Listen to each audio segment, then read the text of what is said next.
એક વાર્તા કહું, સાંભળશો?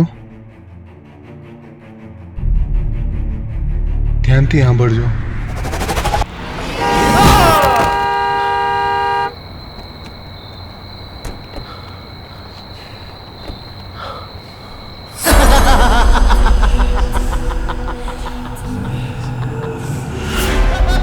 વર્ષો પહેલા આ જગ્યા ઉપર એક ભૂતનો વાસ હતો, એટલે જ અહીંયા જતા બધા ડરે છે. ગામમાં બનેલી ઘટનાના પડઘા જ્યારે શહેર સુધી પડ્યા, એના પછી મારી જિંદગી એકદમ આમ સૂન થઈ ગઈ હતી. આ ગામની અંદર ગુમ થવાની કોઈ ફરિયાદ નોંધાવતું જ નથી. જાનવી કહેતી હતી એ વાત સાચી તો નથી ને? ના એવું કશું ના હોય.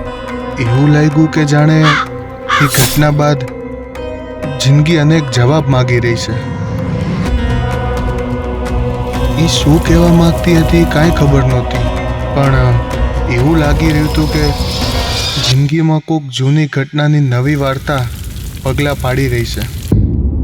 એ કાગડો જ્યારે મારા સામે આવે છે ને, ત્યારે ખબર નહીં મને અજીબ એવા સપના આવે છે યાર.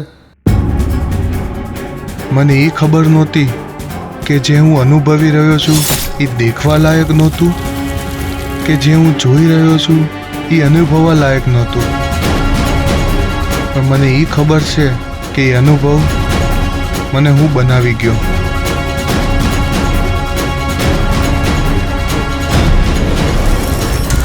એક વાર્તા સાંભળશો? એ અનુભવ મને બનાવી ગયો.